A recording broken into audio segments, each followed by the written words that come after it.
Channel Jamia air conditioners पर आपका स्वागत है। और इस वक्त हम आपको लिए एक बेहतरीन वीडियो लेके आए हैं और इस वीडियो में हम आपको सब जीरो के फंक्शन के बारे में सब कुछ बताने वाले हैं। सब जीरो प्रोग्रामिंग क्या होता है, उसको कैसे काम करता है, उसके प्रोग्रामिंग में जाकर के हम किस तरीके से सेटिंग कर सकते हैं, सेटिंग चेंज कर सकते हैं, और वो सारा कुछ हम आपको डिटेल में बताने वाले हैं। इस वीडियो पे आपको लास्ट तक बने रहना है। इसमें हम थ्योरी के साथ साथ आपको प्रैक्टिकल भी बताएंगे, करके दिखाएंगे बाकायदा कि किस तरीके से सेटिंग करके हम इसको चेंज कर सकते हैं। ठीक है। और अगर आप सब जीरो के बारे में नहीं जानते हैं तो फिर मेरे हिसाब से आप फुल ट्रेड मैकेनिक नहीं हैं। ठीक है। यहाँ पे देखिए, आप दिख रहा होगा यहाँ पे सब जीरो प्रोग्राम एंड फंक्शन, कि सब जीरो में क्या प्रोग्रामिंग होती है, क्या फंक्शन होते हैं और ये कैसे काम करता है। ठीक है। और ये सब जीरो लगा कहां होता है, ये भी एक बहुत बड़ा सवाल है। सब जीरो हमेशा चिल्लर पे मिलेगा आपको, सब जीरो पैनल एसी पे मिल जाएगा आपको, सब जीरो आपको वाटर कूलर पे भी मिल जाता है, सब जीरो आपको डीप फ्रीज पे भी मिल जाता है, सब जीरो आपको फ्रीज पे भी मिल जाता है, जो बड़े फ्रीज होते हैं, बड़े फ्रीज, उस पे भी सब जीरो लगा मिलता है। तो ये सब कुछ हम आपको दिखा रहे हैं अभी। सब जीरो में एक फंक्शन होता है P1 में क्या होता है, P1 में दो मोड होते हैं। ठीक है। दो मोड होते हैं, कूलिंग मोड होता है, एक हीटिंग मोड होता है। अगर हम जीरो पे सेट करके रखते हैं तो कूलिंग पे काम करता है, कूलिंग के फंक्शन दिखाता है। ठीक है। कूलिंग का टेम्परेचर शो करेगा। और अगर हम उसको एक पे कर देते हैं तो हीटिंग मोड पे हो जाता है। ठीक है। तो हमेशा हमें जीरो पे रखना है, क्योंकि कूलिंग के अकॉर्डिंग ही हम सब जीरो यूज करते हैं। ठीक है। इसके अलावा P2 का एक ऑप्शन होता है। इसमें फंक्शन क्या होता है, ओवरलोड टेम्परेचर अलार्म शो करना। कंपनी से ही इसमें सेट होके आता है टेम्परेचर, लगभग 99, 90, ठीक है, 65। तो टेम्परेचर ज्यादा इसमें पहले से सेट होता है, बट उससे भी ज्यादा अगर हमारी मशीन का लोड या टेम्परेचर जाता है, टेम्परेचर हाई होता है, तो टेम्परेचर पे इस सब जीरो की डिस्प्ले पे आपको अलार्म इस तरीके से एक घंटी और अलार्म शो होना स्टार्ट हो जाएगा। ठीक है। अगर जो टेम्परेचर उसमें सेट है हाई टेम्परेचर, उससे ऊपर टेम्परेचर जाता है तो फिर वो जो अलार्म करना शुरू कर देता है। P3 का मतलब होता है लो टेम्परेचर अलार्म। तो इसमें -40 तक या बहुत ज्यादा माइनस में लो टेम्परेचर पहले से ही कंपनी सेट करके रखती है। उससे भी ज्यादा नीचे जाती है मशीन, कूलिंग करते करते करते करते, और ज्यादा हाई कूलिंग हो जाए तो माइनस में ज्यादा टेम्परेचर चला जाए तो ये अलार्म शो करेगा, लो टेम्परेचर अलार्म शो करना। P4 में मतलब क्या होता है, सेट टेम्परेचर से आगे जाकर कंप्रेसर को चालू होना। जैसे सपोज करिए अभी टेम्परेचर 22 है या 15 है, तो कंप्रेसर ने कूलिंग करके कंप्रेसर बंद हो गया, 15 पे आके कट हो गया। अभी कंप्रेसर 16 होते ही तुरंत कंप्रेसर स्टार्ट हो जाता है। तो हम चाहते हैं कि कंप्रेसर ना हैंड टू हैंड बंद हो और स्टार्ट हो, ऐसा ना हो। 1 डिग्री पे 15 पे कट हो गया, 16 पे दोबारा स्टार्ट ना हो, क्योंकि कंप्रेसर का हेड प्रेशर ज्यादा होता है और कंप्रेसर खराब होने के चांसेस बने हुए होते हैं। इसलिए 2, 4, 5 डिग्री टेम्परेचर का हम अंतर करते हैं। तो उस अंतर को करने के लिए ये P4 का यूज करते हैं कि अगर हमने 15 पे सेट टेम्परेचर कर रखा है तो हमारा कंप्रेसर 20 पे जाकर के चालू हो, तो उसके लिए 5 डिग्री का जो अंतर करेंगे सेट टेम्परेचर से आगे जाके कंप्रेसर चालू होना। P4 में ये सेटिंग मिलेगी आपको। P5 में क्या होता है, रूम टेम्परेचर को आगे पीछे सेट करना। ये एक तरीके से वो हो गया कि जो भी टेम्परेचर है रूम का, हमें इस डिस्प्ले पे कुछ टेम्परेचर दिखाना अलग, डिफरेंट, चाहे वो ऑयल का टेम्परेचर हो, चाहे वाटर का टेम्परेचर हो, चाहे एयर का टेम्परेचर हो। सब जीरो अगर यूज हो रहा है ऑयल चिल्लर में तो ऑयल का टेम्परेचर दिखाएगा। अगर सब जीरो यूज हो रहा है वाटर कोल्ड में, वाटर कूलर में, या वाटर कोल्ड चिल्लर में, तो वाटर का टेम्परेचर दिखाएगा। और अगर ये सब जीरो किसी पैनल एसी में यूज हो रहा है तो एयर का टेम्परेचर दिखाएगा। तो जो टेम्परेचर दिखा रहा है उससे हम उसको डिफरेंट दिखाएं अपने डिस्प्ले पे, ऊपर नीचे करके दिखाएं, तो ये सेटिंग का ऑप्शन मिलता है आपको P5 में। ठीक है। इसके अलावा P6 का एक ऑप्शन होता है टाइम डिले रिले को सेट करना। ठीक है।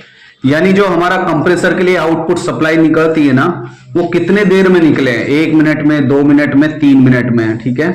तो मैक्सिमम जो सेटिंग होती है वो 3 मिनट्स की होती है। लेकिन आप कहीं काम कर रहे हो किसी चिल्लर पे, किसी पैनल पे, और आप चाहते हो कि कंप्रेसर फौरन स्टार्ट हो, फ्लैश करना होता है, कंप्रेसर को चलाना होता है, ठीक है, तो आप 0 पे करके उसको हैंड टू हैंड स्टार्ट कर सकते हैं। तो टाइम डिले रिले बोलते हैं इसको, टाइम को डिले करने वाली रिले, वो सेटिंग मिलेगी आपको सब जीरो में, P6 में, ठीक है। एक ईपी होता है, ईपी का मतलब होता है प्रोग्राम से बाहर निकलना, ठीक है, एंड प्रोग्रामिंग बोलते हैं इसको, ठीक है। जिस प्रोग्रामिंग में हम अंदर घुसते हैं सब जीरो में, तो ईपी पे जाकर के हम वापस मैन उस पे आ जाते हैं, ठीक है, बाहर आ जाते हैं।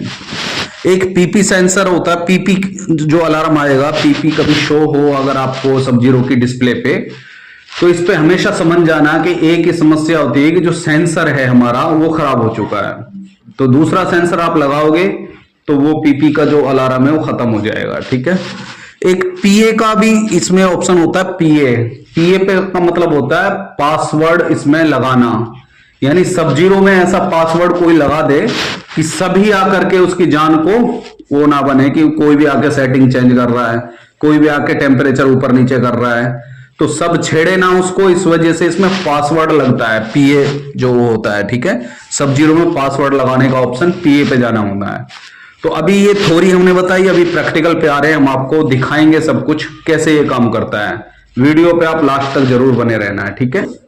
अभी हम आपको दिखाने वाले हैं, प्रैक्टिकली आपको दिखाएंगे, हम बताएंगे ये सब जीरो का जो यहाँ पे मॉडल नंबर है ना वो क्या है, SZ7569T। ये सब जीरो अलग अलग मॉडल में आते हैं, ठीक है। जिस मशीन पे जो सब जीरो जिस मॉडल का आपको मिले, जिस चिल्लर पे जिस पैनल पे, सेम वही सब जीरो हम दूसरा लगाएंगे, एक बात ये ध्यान रखना है, ठीक है।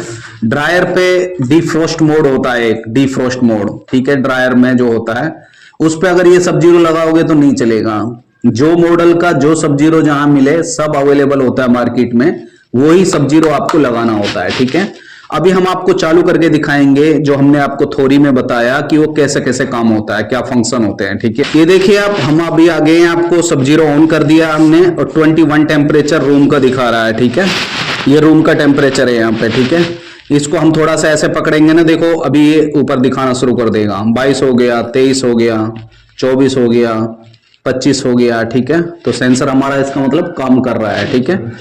अभी हम प्रोग्रामिंग पे आते हैं, जो उस पे हमने बताए थे, तो ये देखिए प्रोग्रामिंग में आप जाएंगे यहाँ पे, ठीक है। ये PRG लिख रहा है और ये टच स्क्रीन हमारा सब जीरो है। एक इसमें कीपैड वाला भी आता है जो बटन वाला होता है। अभी हमने थोड़ी सी देर इसको दबा के रखा, ये देखिए P1 आ गया है, ठीक है। तो P1 में क्या होता है, देखिए ये सेट पे चले गए हम, जीरो है, तो जीरो पे हमने बताया था कूल मोड पे हमेशा होता है, ठीक है। और अगर हम इसको 1 पे कर देंगे, सेट कर देंगे, तो फिर ये हीट मोड पे हो जाएगा, ठीक है। अभी हम इसको 0 पे ही कर रहे हैं, ठीक है।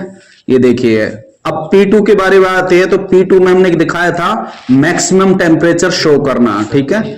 ये देखिए आप 99 टेम्परेचर इसमें सेट कर रखा है, प्लस में 99 कंपनी ने ही सेट कर रखा है। इससे ऊपर अगर अलार्म जाता है, हीट होती है मशीन, तो इसमें अलार्म शो होना स्टार्ट हो जाएगा, ठीक है। अच्छा जी, P3 में हमने बताया था आपको मिनिमम टेम्परेचर शो करना, मिनिमम टेम्परेचर अलार्म शो करना। तो P3 में हम जब जाएंगे और सेट पे जाएंगे तो -40 आपको दिखाई दे रहा है, कंपनी ने सेट कर रखा है। यानी मशीन चलते चलते चलते चलते इससे नीचे जाके अगर टेम्परेचर आएगा तब ये अलार्म -40 से नीचे जा जाएगा, -41, 43, तो अलार्म शो करना स्टार्ट कर देगा, ठीक है। अच्छा जी, ये चला गया, ठीक है। इसके बाद में P4 आता है, ठीक है। ये P4 है। P4 में क्या होता है कि हमारा जो टेम्परेचर है कंप्रेसर का, जो हमने सेट टेम्परेचर है, उससे ऊपर जाकर के हमारा कंप्रेसर ऑन हो, तो उसके लिए क्या करना होता है, P4 में जाना पड़ता है, ठीक है। P4 में हम गए तो 4 डिग्री सेल्सियस का अंतर हमने कर रखा है। अगर मान के चलिए हम इसको 0 पे कर देते हैं, ठीक है, 1 पे, 0 पे तो होगा ही नहीं, 1 पे, तो अभी जैसे टेम्परेचर हमारा कितना था 21, तो कंप्रेसर जो है ना 21 पे आके बंद हो गया, सेट टेम्परेचर 21 है मान के चलिए। तो जैसे ही टेम्परेचर थोड़ा सा मशीन का बढ़ेगा 22, फौरन ये कंप्रेसर ऑन हो जाएगा, अगर हमने 1 पे सेट कर रखा है इसको। तो कम से कम 4-5 डिग्री का अंतर हम कर देते हैं इसमें, ताकि हमारे कंप्रेसर को थोड़ा सा रेस्ट मिले, ठीक है। तो हमने 5 पे सेट कर दिया, दोबारा यहां चले गए, ठीक है। अभी देखिए कंप्रेसर अगर बंद हो जाएगा टेम्परेचर पे जिस पे हमने सेट कर रखा है ना उसको, तो उसके बाद 5 डिग्री ऊपर जाएगा, जब जाके कंप्रेसर ऑन होगा, हैंड टू हैंड स्टार्ट नहीं होगा, तो ये P4 में हमें सेटिंग करनी होती है। इसके अलावा क्या होता है P5 में क्या होता है, टेम्परेचर को ऊपर नीचे शो करना, ठीक है। जो रियल टेम्परेचर है उससे हम ऊपर नीचे दिखा सकते हैं इसमें, ठीक है। P5 का मामला होता है, ठीक है। जैसे मैं आपको दिखाऊं, अभी P5 दिखा रहा ना, अभी इसमें बाद में जाएंगे, पहले एंड प्रोग्रामिंग में हम जाते हैं। रूम टेम्परेचर कितना है 22। अभी देखिए मैं आपको इसको आगे पीछे करके दिखाता हूं।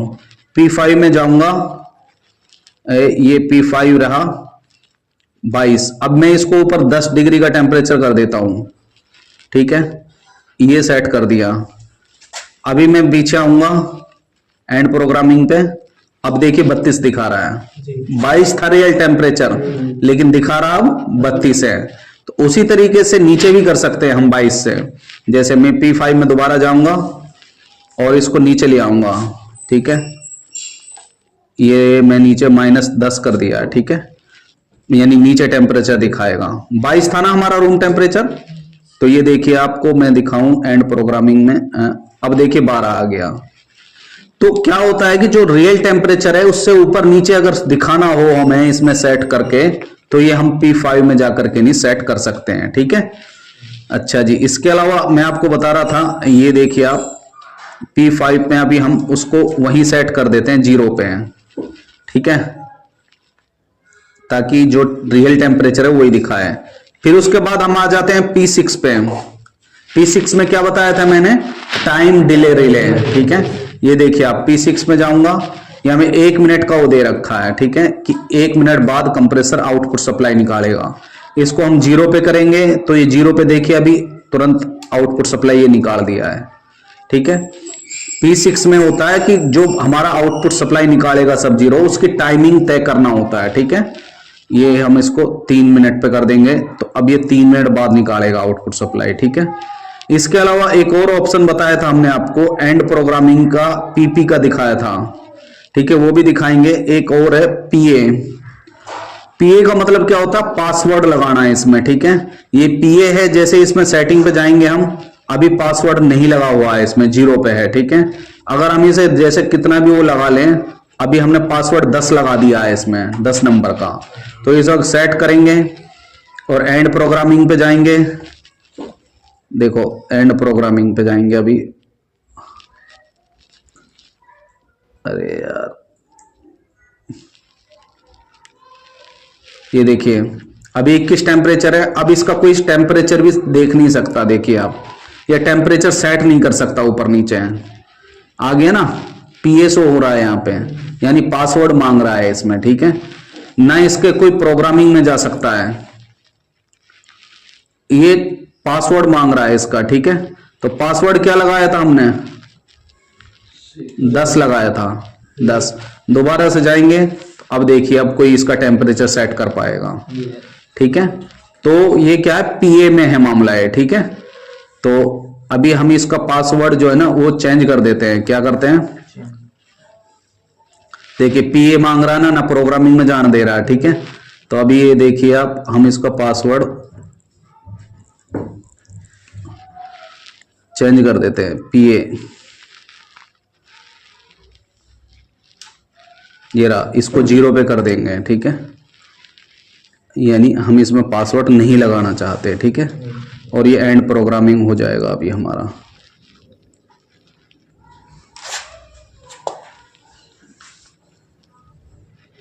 ठीक है, तो अभी एक और रह गया था, PP अलार्म कब शो करता है, ठीक है। ये सेंसर है ना हमारा, ये सेंसर क्या है कि अगर हम इसको एक वायर को निकाल देते हैं चालू में से, ठीक है, ये देखिए आप, सेंसर के एक वायर को हम निकाल रहे हैं यहां से, ये निकाल दिया, ये देखिए PP अलार्म आना शुरू हो गया है, ठीक है। सेंसर खराब होगा तो हमेशा PP अलार्म आएगा, ठीक है। इसके अलावा और भी कुछ फंक्शन है, बट हमारे यूज के लिए जो होते हैं ना वो यही होते हैं मोस्टली। इनके बारे में आपको नॉलेज हो, पता हो, तो आप किसी भी चिल्लर पे, पैनल AC पे जाके इस प्रोग्रामिंग को समझ सकते हैं, ठीक है।